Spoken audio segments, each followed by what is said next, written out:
everyone, and welcome to the Jeff Bullis Show. Today, I have with me John Sun. With over 10 years' experience in B2B sales for innovative IT solutions, John is Global Marketing Manager at DeepBrain AI. Who's DeepBrain AI? They're an AI startup with top-notch video synthesis technology. We're going to find out what that really means soon. But DeepBrain, DeepMind AI has been running since 2016. So basically, John has a bachelor's degree in mass communication, media studies, and fluent in Korean and English, which is one more language he's fluent in than I am, because all I can do is speak English. His core competencies include new business development, sales and marketing, project management, and generative AI, which is a field of expertise of DeepBrain AI. The integration of AI avatars, which is something we're exploring here at jeffbullis.com, into corporate branding communication strategy, marks a significant shift in how business engages with their audiences. These digital personas, capable of delivering personalized and consistent interactions, are not just futuristic concepts, but are becoming essential tools for modern enterprises. John is at the forefront of developing these innovative AI human solutions. And welcome to the show, John. It's actually an absolute pleasure to have you here, and you're dialing in from Silicon Valley, and I'm dialing in from Sydney. So welcome to the show, and I look forward to finding out more about what led you to join them, and also let's find out a little bit more how we can use an avatar to help businesses grow, provide better service, and much more. So, John, what brought you into this sector, AI? Is there anything you were curious? Did you want to work in this, sector of Silicon Valley? What led you here? First of all, thank you for having me, Jeff. It's an honor. I'm dialing in from Palo Alto. Yes. I started off my career in LG Electronics companies. It's a manufacturer with lots of hardware. And luckily, I was stationed in a B2B sector where I was able to sell laptops and air conditioners. And then after a full experience of selling the boxed products, I was always interested in associating with technology solutions as well. So I had a chance to dig into AR solutions a little bit. And then while I was doing that, I met DeepBrain AI, creating avatars, and they just looked real. And to be honest with you, I'm more of a late onboarder. I've been with DeepBrain AI a little less than 4 years now. But after seeing the avatars, I just felt I'm going to work for that company. It's so exciting. I want to actually see how it's done, talk about how it's done. And that's how the journey started with DeepBrain AI and myself. Cool. So AI has been around, sorry, I'm calling it wrong name all the time. So DeepBrain AI is been around since 2016. So what was the initial problem they solved back then, and how did DeepBrain get going? So after AI was introduced, everyone was kind of interested in creating their own chatbots. Eric, our CEO, is a software engineer who started this company, was also interested in creating its own chatbot called, we started off our company as MoneyBrain. So our chatbots were oriented for financial industries. He had some experience there with the networks there. He understood what the problems were. He wanted to solve some problems facing the customer support. And having to build our own chatbots, we were able to solve some of the major problems that the banks were facing. And luckily, we were one of the providers of a big project of one of the biggest banks in Korea. And that's how we kind of established our business and was able to follow our vision on having AI avatars. So this is 2016. So this is basically 6 years before ChatGPT stuck its head up above the parapet of AI and said, "Here I am." And it was, so AI went from like a geek's plaything to more basically total humanity has basically discovered it now. And so from that start, did 2022 with ChatGPT being released, did that change the game for Deep Brain? Actually, it did. I think I have to introduce a bit more about our solutions before I deep dive. Cool. AI Studios is our AI video generator platform, which the outcome is a video. So you have an avatar presenting, and the outcome is the video. That's called AI Studios. And when ChatGPT came in, it impacted more towards our AI human side. Before ChatGPT, before large language models were actually popular as it is right now, we built our own static chatbots. As I told you, we had experience and specialties with chatbots. So we've been doing good with specific sectors like financial areas, retail areas, creating them customized chatbots so that they can use with their customer-facing environment. But after ChatGPT was introduced, the large language model was introduced. It's familiar with everyone, and we didn't have to create a complex version of a chatbot, but to just use and leverage the large language models that's out there, which impacted a lot of what we do, how we do, and the interest that was gained from our potential customers and our existing customers as well, brought up many businesses that we can work on. Right. I did start with AI Human, but also with AI Studios itself. We need scripted text for our avatars to present an idea. So scripting something has been always the basic thing to do when you're starting with AI Studios. But with the introduction of ChatGPT, this was also helped with AI. So we had the fundamentals of our AI avatars and how the programs should be learned. But with the introduction of ChatGPT, we had a boost of introduction on new ways to leverage AI to our products. Right. So essentially with large language models, they learn from a whole just basically billions and trillions of points and information. So essentially you were almost having to write the scripts before and give it information, whereas now the large language models just learn from all the information out there, whether it's out on the web or whether it's within the company or business.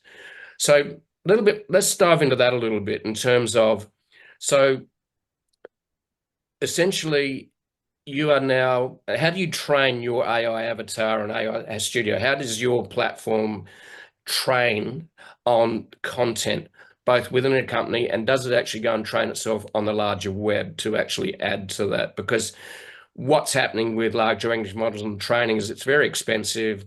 You've got to do a lot of data hosting, a lot of training, and the cost of, I've heard the cost of actually ChatGPT per user is actually far in excess of actually what they're making at the moment. So how do you train your avatar? Is it company? Is it web? Or is it a bit of both? Or is it just, I've been intrigued about that. So our avatars are in-house developed algorithm that we have. We have many types to create avatars, studio avatars, custom avatars using the web camera or uploaded videos. You can even create an avatar just by using a photo. That's something that we do internally within ourselves. Whereas I think the question's more towards how we set up the LLM, how we modify it, customize it. I think that'd be the bigger question from you. Just keep it simple. Lots of the companies that we're working with, the big companies that we're trying to work with the AI human, has their own ChatGPT type of sort. So either they're working with ChatGPT or they're working with IBM Watson's, Autonomy. I can't think of lots of companies at the moment just now, but there's lots of them out there who brings in a bulk of information and create custom chats for them. So it's customizable. The large language models are now customizable. Before we had that, it was a controversial idea on whether the LLMs would support our customers better or just having the static chatbot work better. Because with lots of power, the internet usage and the computing power that's necessary to have the LLM, it did slow down the latency, which takes down the customer experience, which with the avatar part, the customer experience is like mostly all about it. So there were issues on it, but as time went by, and it's been almost 2-3 years towards more mature ChatGPT, more mature large language models in the industry, we're getting much more fast responses. We have more flexibility on customizing the language models as well. So we don't do it ourselves, but we work with partners, we work with customers, and we try to define what their needs are and wants are, and try to narrow down so that we can leverage the data as efficiently as possible. I hope this kind of answered your question. Yeah, so let's ask some more questions so we actually delve a little bit deeper into this. So, for example, I've got a website that I've been building with a lot of content about digital marketing, social media marketing, digital entrepreneurship. Now we're leaning into how AI tools for business and how to use it for, basically assisting us as humans, human companions, and so on, AI companions. If I wanted to create a training course, I wanted to provide education or to my potential customers, how would your avatar, one, be able to do that? Two, how would you approach that? Do you hand over all your content on your website? We've got about 6-7 million words, 223 podcast episodes, and thousands of articles. A lot of them are long form, very long. How would I approach that if I wanted to create an avatar that actually people could ask questions of within, our area of expertise? How would you approach that project? So it would have to start by defining if it's going to be an interactive, conversational information that you're going to toss onto your users, or it's going to be lectures or presenting the ideas in a type of videos. So basically, when we talk about educations, when we talk about corporate educations, corporate trainings, or even college universities, they already have tons of academic researches or lecture data that their professors are lecturing daily. But it's just taking up too much time to do that every time. And we have introduced an efficient way to do it by using our AI studios, having to create a lecture using the avatars. We also do custom avatars. So Jeff, don't get me wrong, we can create you as an avatar and you'll be lecturing. So having to have scripted lectures, like a lot of classes, we can modify that into creating a presented video with an avatar with all the lectures. That's actively being used for corporate training, but recently, this is a use case that we have in Korea. We call cyber universities. I think you get the point of what it is. It's internet universities that we call cyber universities in Korea. We have several of them, and we recently actually had an official MOU with one of the biggest ones. They wanted to have their professors created into avatars, and have the lectures created with the avatars. And this, in the university's perspective, will decrease the cost for every lecture shooting, because the professor has to be in a studio, full studio facility with crews that needs to shoot the lecture together, which is a team of 5 to 4 members hourly. And if you think about the manpower and it's expensive. It's literally, to create an hour-long video is pretty much expensive, and it's nothing that I actually knew before they explained it to us, because it's much greater than we actually think it is. That's one way you can leverage DeepBrain AI. But also, if you want to have a conversational AI human on your website, we also provide our AI humans in a WebP kind of format for you to onboard it on your website as well. Now, this is going to be much more complicated. You have to have your own language model customized with us. we have to get all the information from you first to learn it through our algorithm as well, using third-party large language models. Yep. So it's a more depth steps that we need to take to make it conversational, but that's one of the reasons to start with. Our partners or clients are starting to use our AI studios to create their contents more efficiently, easy, and consistent. Mm-hmm. Okay. So really you've got one which, so let's put it into two boxes.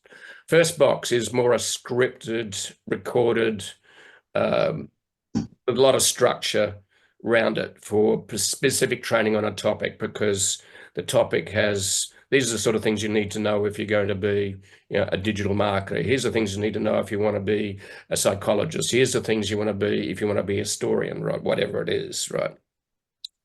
So it's almost like within every discipline is structure, and then you've got basically the AI avatar, which can be just free range and ask it anything out of your own data. Where it can basically be ask anything out of the World Wide Web. So, so you're saying that basically a more unstructured approach is much more complicated because there's increased learning and it's more complicated. Is that correct? Yes, that is exactly correct. And because it's unfiltered, it's also have points where we need to, it's hard for us to control what the avatar is answering because the data is right from the web. That's one thing.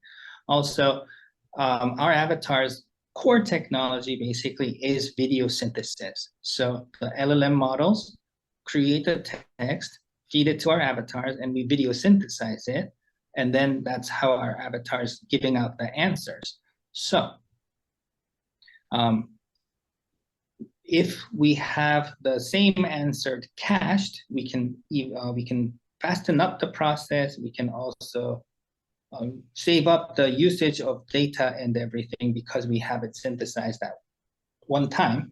Using the large language model, it'll be constantly synthesizing new videos to provide the answers. So it will have to be in a very good internet environment to feed it and then synthesize and answer. Yep. But I must tell you, if it is situated in a very good environment, recently, for instance, let's say in our office, we have lots of demos using other large language models, but one of them is Cloud, one of them is ChatGPT as well. Mm-hmm. Their response time is less than 2 seconds at the moment. With searching the web, video synthesizing it, and then presenting it to the user is less than 2 seconds, which it's pretty amazing. It's a great improvement. So it's getting there. Everyone's getting more interest because that was one of the bottlenecks. When first large language models were introduced, the large language model took time to give answers. We took time to video synthesize. When it's added up, the milliseconds do count when you're asking a question verbally and waiting for an answer to come back. But 2 seconds is a dramatic increase of customer experience because a second or two, people are willing to wait, and that's what we discovered throughout the years. Right. So there's maybe two parts to this equation as well. Number one is you've got just making an inquiry on text, such as ChatGPT or a chatbot without the avatar. So that's just really, it's not simple, but that's maybe a base layer, let's put it that way. Then you've got the video synthesis, which to take that and actually turn that into the avatar, which again is another level of complexity. Is that correct? Yes, that's the best way to put it.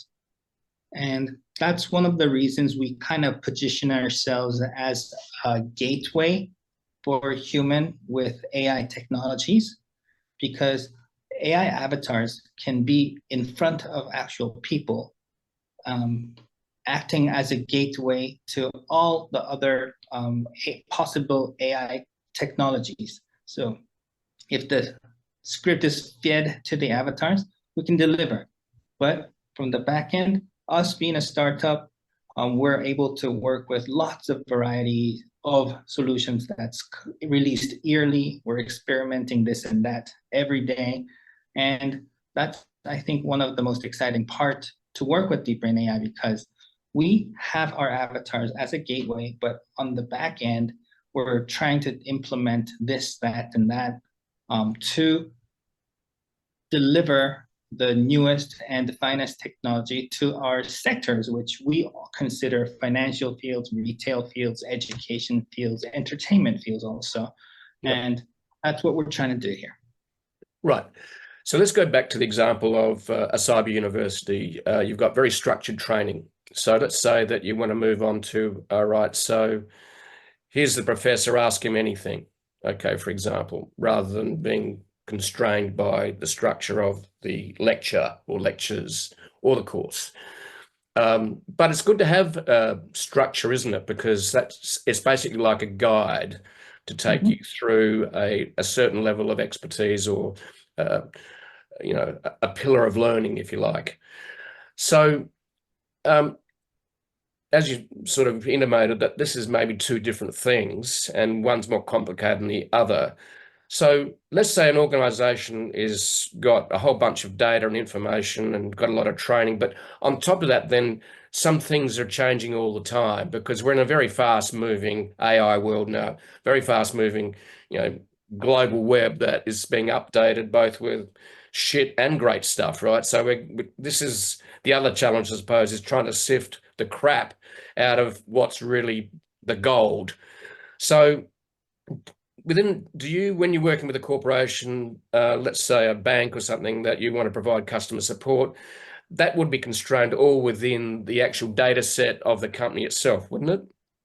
Yes, that is correct. And we do comply with the security and privacy regulations with our company, with our client companies and their founded countries as well, because that's what we should do.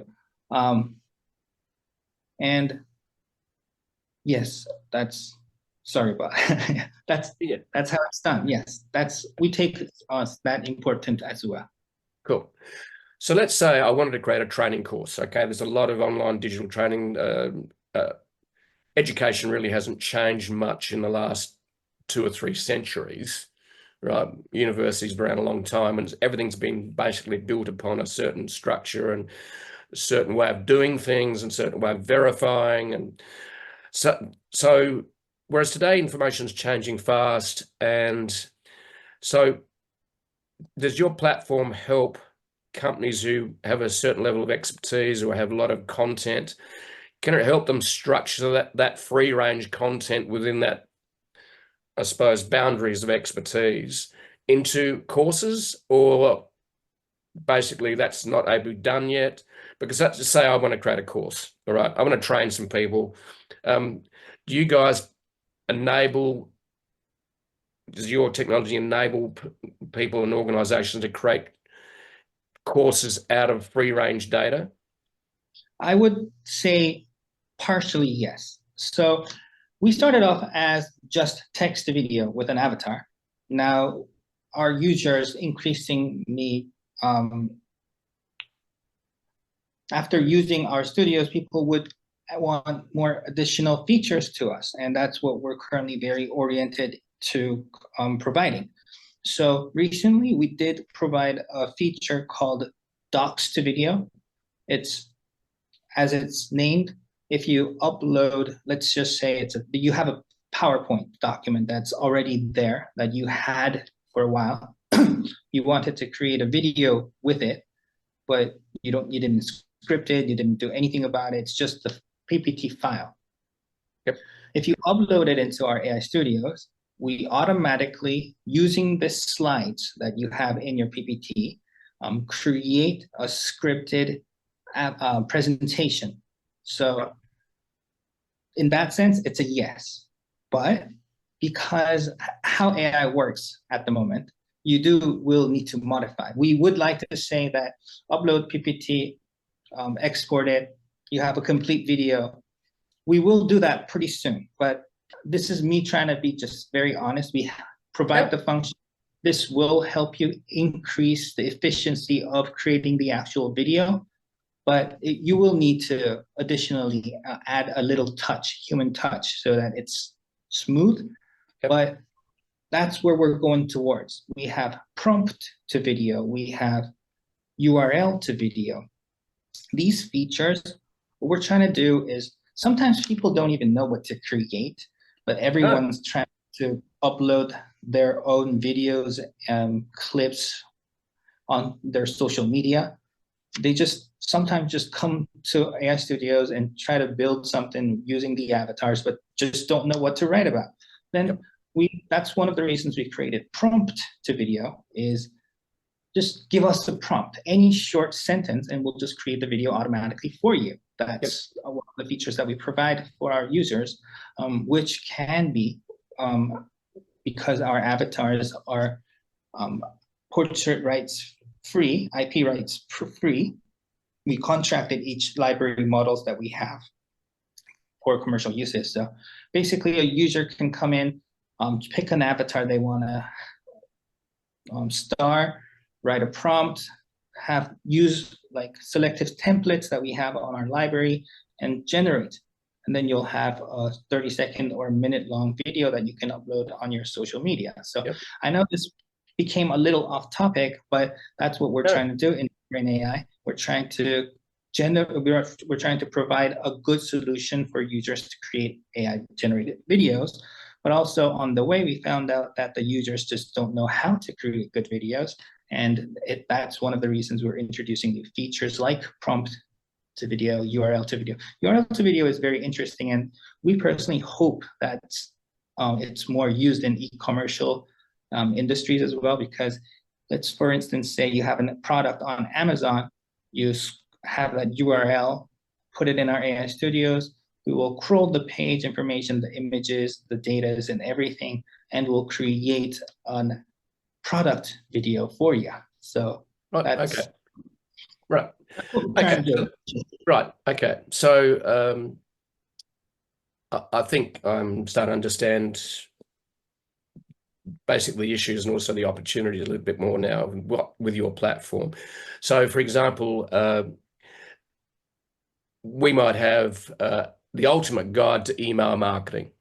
Okay. All right. It's 25 pages long. It's substantial. We do this sort of like deep content a lot. Okay. So it's not like, do I look good in a bikini type of influencer video, right? Which is not a good answer at any rate. But the reality is that we do have a lot of deep content. So I could give you that URL to that post page, and then you could come back to me with a video training essentially out of that. Is that correct? Yes. Okay, very cool. So it would take the images, it would take, let's say I was presenting it, it would create an avatar of me, and then I could talk about that. So we could do like, here's a deep guide for how to be happy. What are the core elements of happiness, right? And I'm hoping that, with my increasing age and increasing wisdom, hopefully, that my children and grandchildren could talk to, Popper over the internet, 100 years in the future and going, what's happiness, Popper? And up comes a list of how to be happy, which would be pretty cool, right? That means I could actually annoy my children and descendants for another 100 years, as long as I keep the data hosting running, okay? So basically, if I gave you a URL, we could do that now. So the answer is yes. Okay. So we could provide, and then we can do that in 80+ languages, I believe, that you guys support. Is that right? That is correct. So I could talk Korean. There you go. I actually could talk Korean then. Is that right? Yes. Again, this is you in a video, but yes. Yeah. So now there's an interesting snippet came across my desk talking about AI has a short-term memory. It doesn't have long-term memory. In terms of, if you go to ChatGPT, it'll actually learn from what you write in one prompt topic. Is long-term memory an issue for AI to keep learning, because that's when it starts to maybe become more powerful? Is that a term? Is that of interest to you guys? Well, this is not coming from DeepBrain AI, but personal perspective of this. Is just long-term memories will cost you more. That's why companies are hard to provide such knowledge. DeepBrain AI doesn't secure any sort of personal information used with AI Studios, as you can see, unless it's linked with a large language model that will be hosted on the customer side. If this is, we're talking about a B2B customer who owns their own large language model, it'll be hosted there. So what we're doing here is basically, again, just being a gateway towards the users. So it's a different story from DeepBrain AI, but just me personally answering to your question would be just cost effectiveness is the reason that we're getting short terms only, not long terms. And hopefully the price will go down and we'll have a more full experience using the AIs. Yeah, because the cost of training AI is expensive. The cost of hosting data at scale becomes expensive. In fact, Microsoft invested in OpenAI to the tune of about $11 billion last year, I think it was. The reality is that most of that appears to be going into actually the data hosting required to actually answer the prompts of ChatGPT. So it's expensive. It is expensive. Yeah, and I don't think a lot of people understand the scale of the data hosting that's being rolled out globally. We're talking in the $500 billion mark to actually create data centers. So data centers that were popular before are now just gone to a whole new level. And then you've got, on top of the data centers, you've got the actual chips to actually do the training and actually work well, such as NVIDIA. So yeah, it's expensive. So do you go out on the web to actually add to training or add to the information that a company is maybe providing? Is it a hybrid model between the open web training and also the company's specific content? For us, we do a hybrid. We have our research center in Korea where we have the hardware devices up and running, some of GDX devices, pretty expensive ones for research, but for our public use and everything, we partner with cloud companies to host our algorithm and everything. So it's hybrid for us in a way. Cool. All right, so let's lean into different cases. I've been banging on a little bit about training and education and content. And so what are some of the most used, because essentially people turn up to you and going, I want to use an avatar, and they're going, I don't even know what to use it for. It sounds exciting. I just want an avatar, right? Because I just want to have an avatar that can have a drink with another avatar at the bar and they just hang out, in cyberspace and just get drunk together digitally. No, that's not going to happen. Well, it may actually in the future. But so in terms of, we'll get to this question in a minute. Let's go straight to that, actually.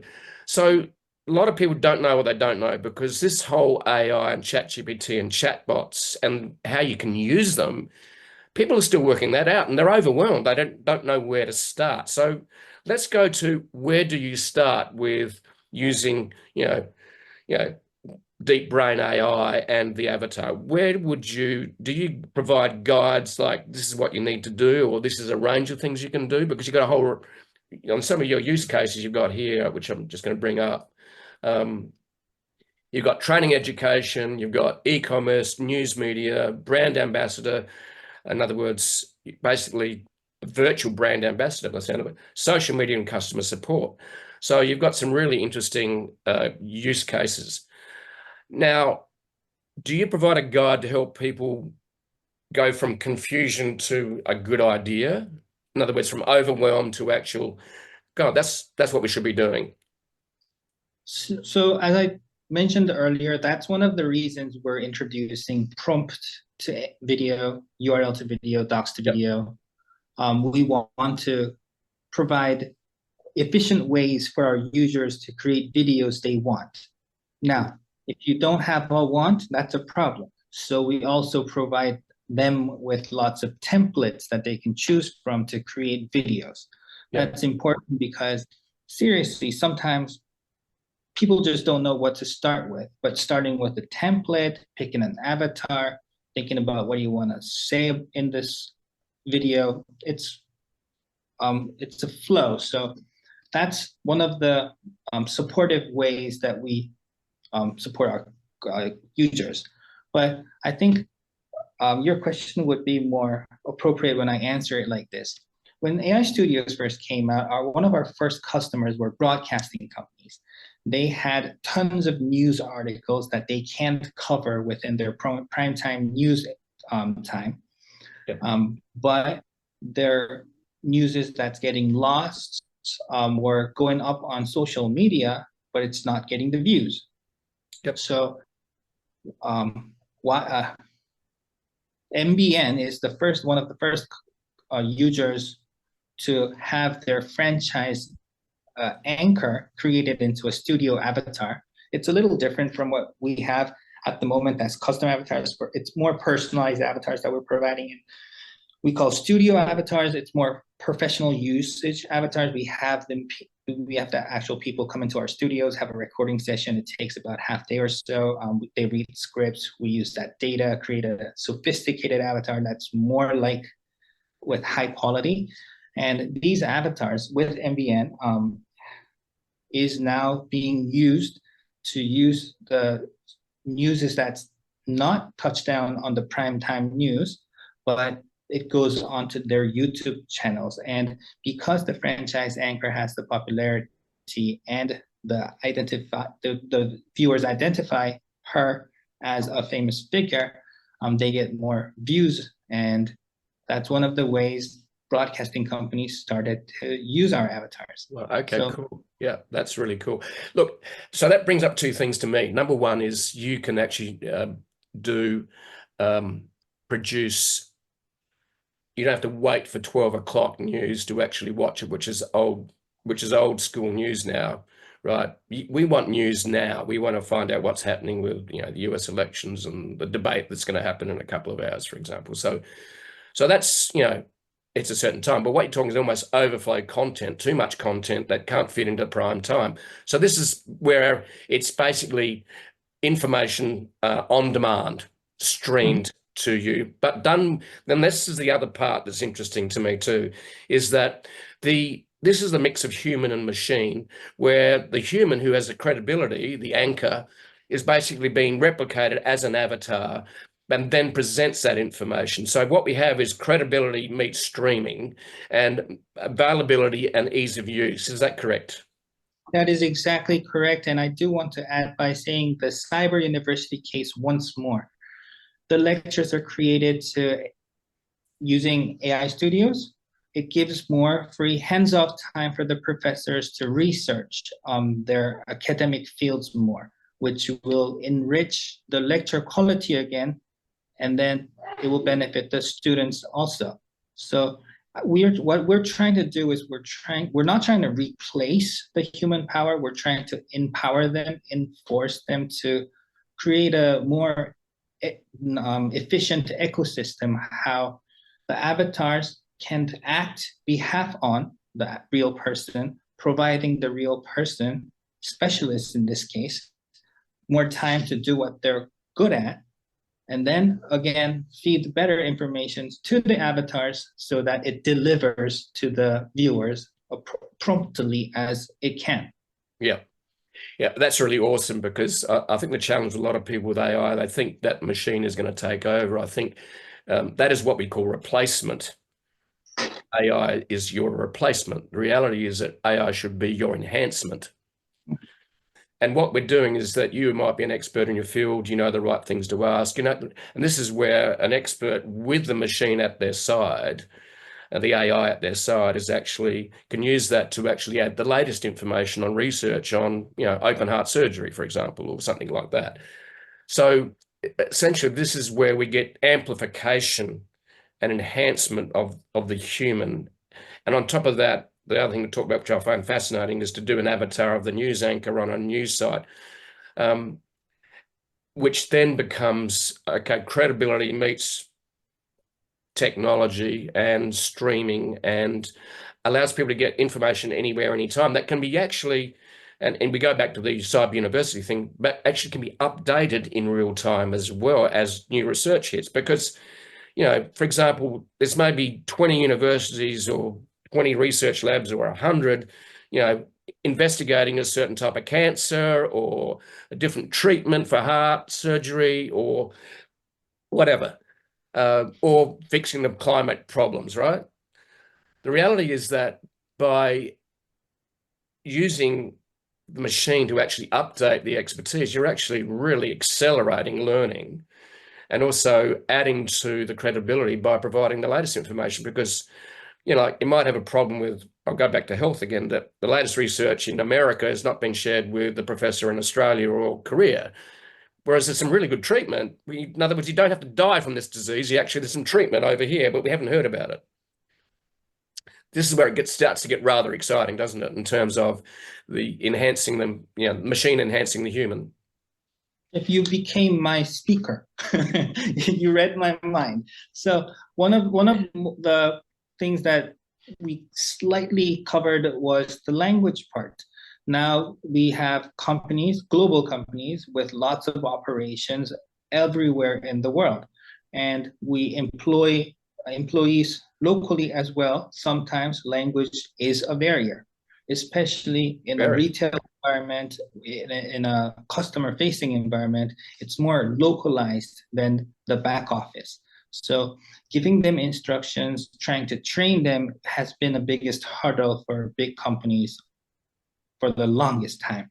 And having to create one video, which you'll be updating this one video, and when that video is done, it can be automatically translated into different languages that's needed, will be a time saver. It's going to be a time changer. So yeah, that's what we're trying to do. We always try to say we're not trying to replace. As you said, many of the times people just see it as AI replacing stuff, which is, I say, not true in most of the cases. AI is not still smart enough, is what I would like to say.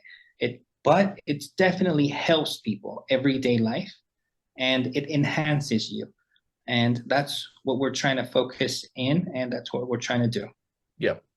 Yeah, this area is quite fascinating and something that I've been investigating for a while. In other words, and we go into the areas of creativity as well, because we thought that the machine actually would just do the boring jobs like accounting. I tried to do an accounting degree for 1 year and I hated it so much I gave up and moved on to teaching, which I then didn't enjoy either. So I became an online teacher effectively by writing. And I didn't have to put up with students messing around. Right. I want to teach people who actually want to learn. They're called adults and they're grown-ups. But at any rate, I digress.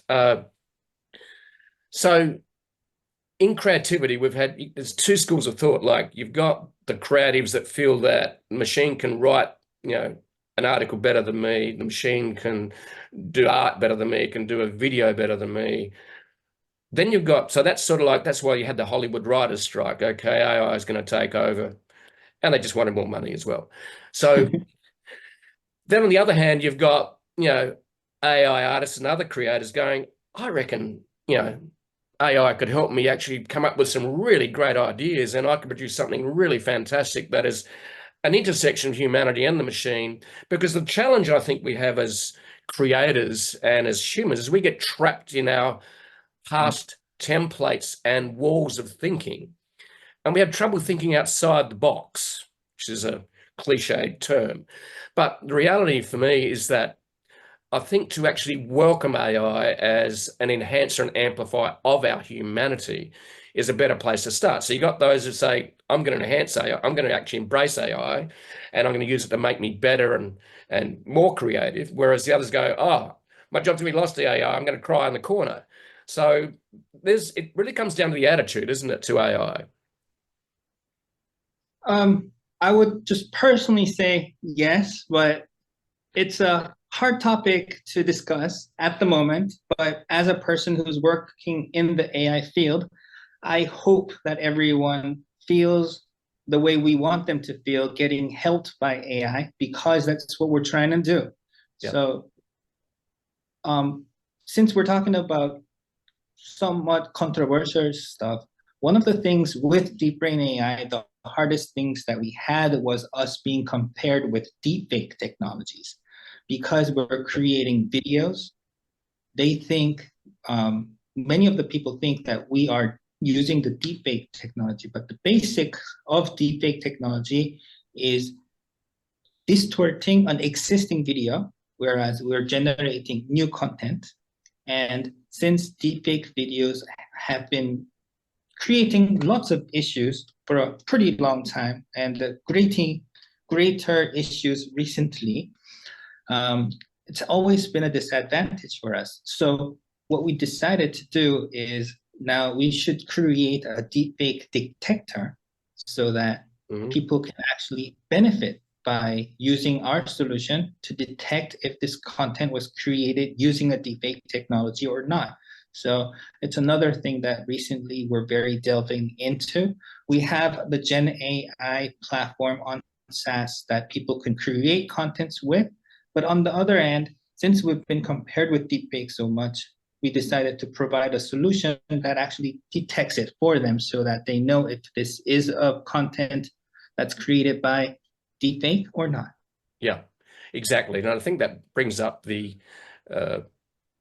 discussion about ethics and also use of AI, and we can use social media as a bit of an example of a social experiment. And social media started and still has very few guardrails. And the challenge with that is, especially starting about 2015, as the algorithms got smarter, basically the social media platforms measure their success on how long people stayed on the platforms, called engagement. So that was a metric.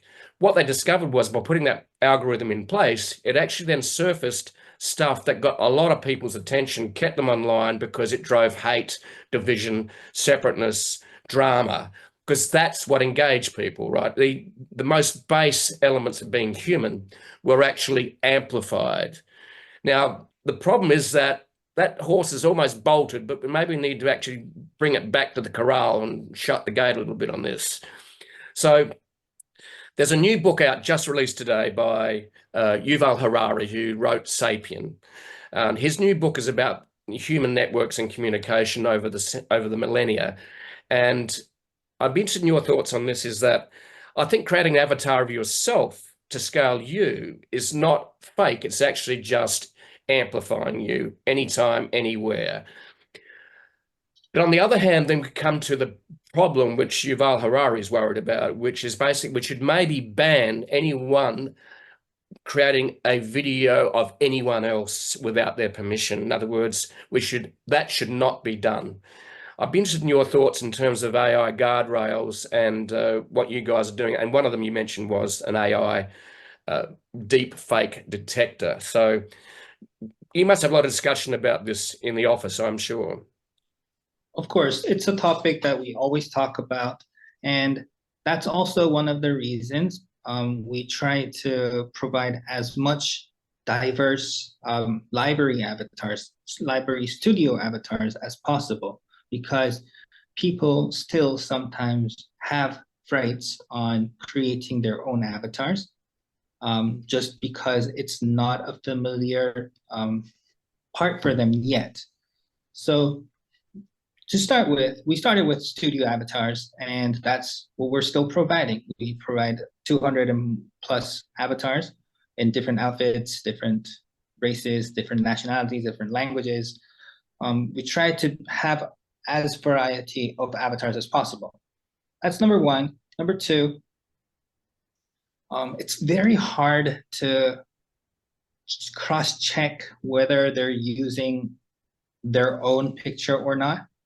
But the only way currently we're trying to bring up understanding with users by letting them know that this might affect other people. So drawing a consent with them is actually the only and the best way, having a complicated one or two extra steps for them to acknowledge that this you would have to take responsibility of, is the method that we're taking at the moment. Right. It's a very hard matter. There's, as you mentioned, like recently there was a California AI bill that was passed, which we're also digging into. And it's a fast changing world with regulations coming up, regulations being turned down. Like it's like a hand flop. You don't know what's gonna be like today, Yep. and you don't know what's gonna be like tomorrow. But what we can do as a company and as users, we'll have to emphasize the responsibilities that individual person and the company should take on creating such content, and us trying to go for the better means than to misuse. Yeah. And that's the challenge we have, because it's moving so fast that actually trying to work out, there's a phrase which is be very careful what you wish for. Hmm. In other words, it might be that you really want a girlfriend, so you meet this lovely woman at a bar and you get together, and she's wonderful for a week, and then 2 weeks later she's starting a little bit angry, saying the wrong things. A year later she's turned into a horror show, right? Or he's turned into a horror show. Okay, don't want to be sexist here, but the reality is that you've got to be very, because we don't know, like social media, it was touted 10 years ago as being an experiment, right? A huge global experiment. Look, for me, it's still a fantastic technology and used for good, but it's being used and it's being baked into the algorithms of amplifying the worst part of humanity. And this is the thing we don't know with AI. We're at the early stages. AI has been around a while, okay, long time. But the consumer use of it, the popular face of it, ChatGPT, has only been here less than 2 years. That is correct. And that's the challenge, isn't it? Like, how will people misuse this technology, as well as how will they use it for good as well? And that's a burning question, which I think we're going to be wrestling with forever. So, any other sort of really top or interesting cases that people have taken your technology and used it that you've been surprised by, or um, thought was a really great use? Sometimes it's just amazing to see how many different use cases we can create. Mhm. So us having business use cases such as broadcasting company, financial companies, retails, the ones that we've been showcasing on our website. I already think it's a vast variety. But after introducing our custom avatars, which are the personalized avatars that you can custom create on our AI studios, um, and we sometimes see users upload their contents through YouTube or social media, and we see them wearing doctor gowns, nurse scrubs, or even like the one that I just thought about was the one of the doctors in his doctorate desk is introducing common sense to people, providing medical information and common sense to people in his field. That's something that we hoped people use it that way to share knowledge for the greater use. But it's just interesting. One of the funny part was we had an AI analyst. Now, this was also to empower the real analyst. He's a very popular analyst. Everyone's kind of waiting. He has actually a YouTube show weekly, and he just didn't like going on camera. And then people wanted information from him. So he created an avatar of himself, and he did the show using the avatar. Right. As you were saying, there are so many use cases that didn't even come up yet. We don't know what other use cases there will be, but it's always, as a service provider, fascinated to see how people actually leverage the technology, and they also inspire us. So it's always fun to see how our users are actually leveraging AI Yeah. studios and AI humans. Yeah. Adding a little bit of AI, a little bit of human creativity to a little bit of machine technology. And this is where it gets really interesting, is that the question I'm intrigued by, one of many, is that it's the intersection of human and machine. Mhm. and allowing us, and like for me, I've heard someone say that AI almost allows all of us to become a polymath. In other words, understand a whole range of disciplines because you can just ask the Oracle, ChatGPT, because the intelligence of the planet and the creativity of the planet is actually recorded in data which is accessible by AI.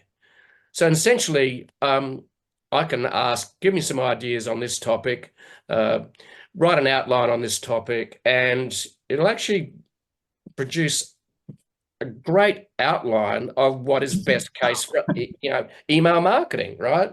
What are the elements I should be considering for email marketing? What's best use? Give me an ultimate guide outline for email marketing or search engines or digital marketing or social media marketing. The list goes on.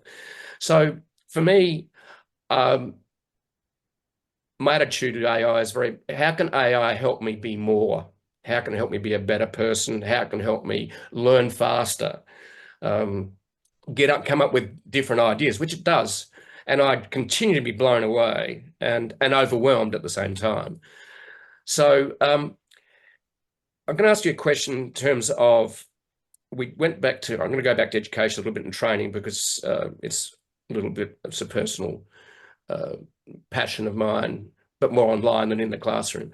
But the reality is, like, if we want to train and do a training course, we could actually go to ChatGPT and go, provide an outline of a training session, 1 hour long. What topic should I cover? In other words, this is what the expert would be saying around the world. ChatGPT will actually do that. Then you go, okay, fill it in with information about that, then turn that into slides, and then add an avatar on top of that. Done. You've got a training course done, which you haven't written the course. It's not sitting there like some university professor who's actually agonized for 30 years over this, right? The machine's done it in 30 minutes. Um, is that a good way to use your product potentially? We sometimes say it's a fun way to use our product. Um, as I said, this being used as a way to create social media contents, having taken out the difficult, sophisticated editing features and actually having to be in front of a camera feature is taken out a big hurdle for many users. So there's always good side and bad side, but what I want to say, one of the fun use cases that we actually have with AI avatars with education is language tutoring.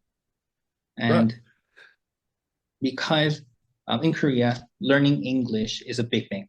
Yep. And you also have like call English tutors, which is actually just having 10-minute calls every day to use English and having short, free conversations.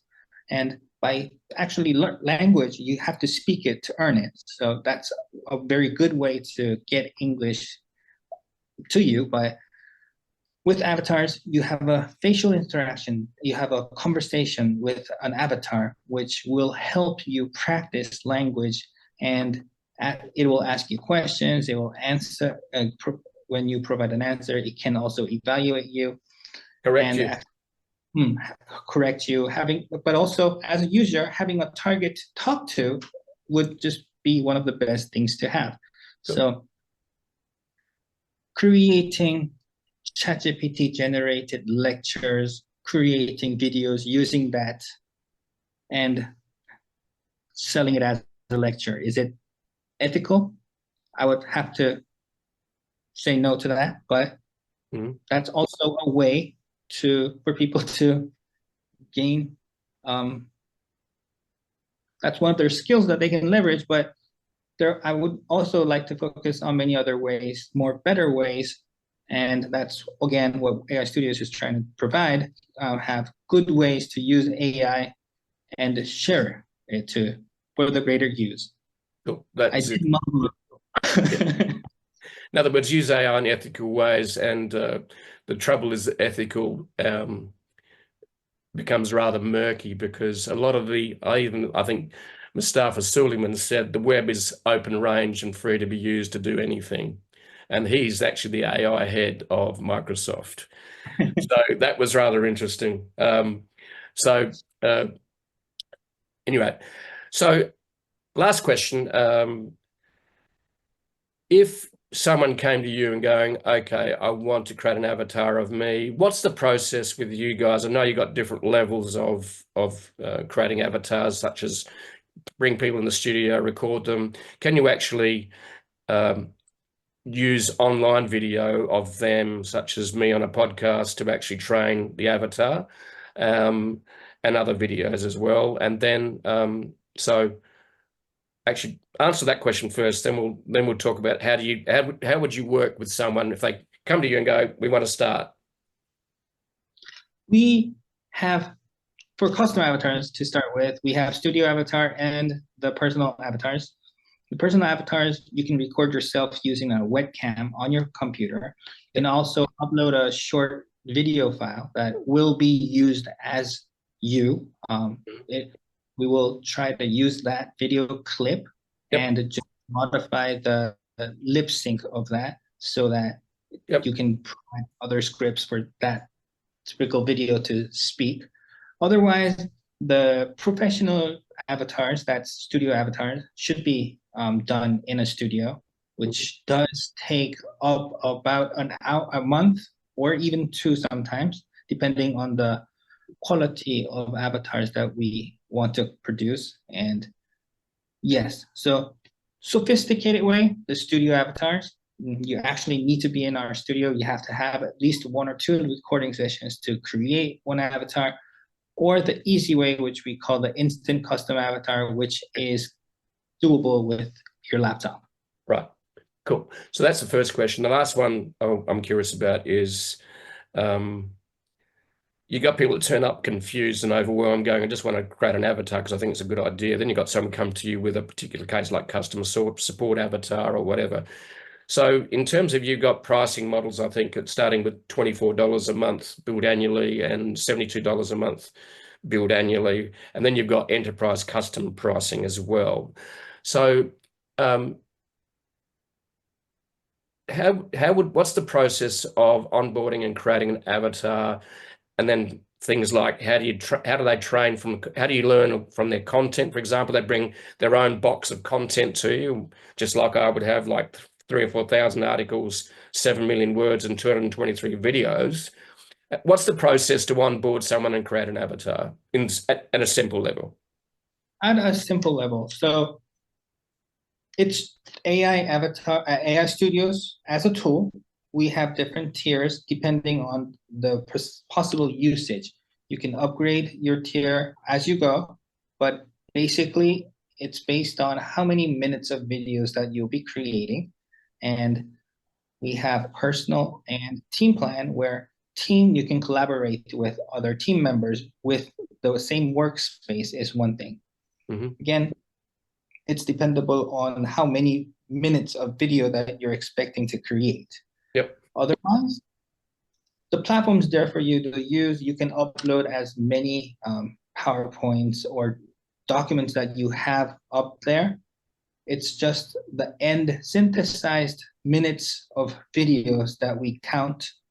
So basically, if you have a paid account, you'll have a monthly limit, and then you can create as much as videos you want. Okay. That's the easiest way to leverage our AI studios at the moment. Right.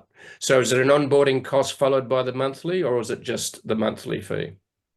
It's onboarding is something that we complementarily provide in cases where our users want. But normally, just as a SaaS product, it's not included officially. But if you request, that is something that we can provide. That's one of the differentiators that we have with our competitors as well. Whereas our competitors seem to lack a little bit of human touch in their customer services, that's where we try to shine a little bit more by providing our CS agents, customer success managers, actually talking to the users. Right, cool. All right. That's fantastic. And the other thing I just want to know is, like, just curious. So you've been around 6 years now. What's the size of the team, and are you raising any more venture capital funds to fund growth? Just a little bit about the company and where it is at the moment. DeepBrain AI started off from South Korea. We have a little under 100 headcount at the moment. It's been bigger, but currently it's resized a little bit. We have offices in Seoul, Korea, Beijing, China, and Palo Alto, US, California. So we have 3 operations. Beijing and Palo Alto is mainly sales and marketing operation. Our global functions mostly managed through the Palo Alto office here. Cool. Yes, that's okay. So are you looking to grow more faster by raising more funding or investing in more technology? Yes, we're currently funded up to Series B. It's total above about 55 million, 200 billion in valuation at the moment. So how much is it valuation? About $1 billion, is it, or 200 million? 200 million valuation. Okay, cool. Right. And cool. We're currently preparing a pre-IPO, and we are targeting true IPO maybe by the end of next year or something like that. That's our current plan. Nothing fixed, but that's our roadmap at the moment. Cool. So, John, thank you very much for sharing your insights and what the company's doing and how to do it. I think it's been a fun conversation for me in terms of exploring, I suppose, the downsides and the upsides of AI and what it can do. And I think hopefully we've made more sense of AI so people are less afraid of AI so they can use it properly to actually enhance their humanity rather than descend into dystopian disaster, which a lot of people are worried because, we've got to blame Hollywood for that. Machines taken over the world and spacecraft and everything. So John, thank you very much for your time. It's been an absolute blast, mate, and look forward to maybe bumping into you in California or in Silicon Valley one day. Sounds great, Jeff. So much. Thank you for having me here. I had so much fun. I hope this podcast is fine. I don't know. Yeah. It's been, well, for me, it's been great. I hope, and the people view it in a few weeks' time actually think it's good too. But look, I don't care. I've had a fun time. So that's all that matters, really. All right. Thank you so much. I had so much fun. Thank you.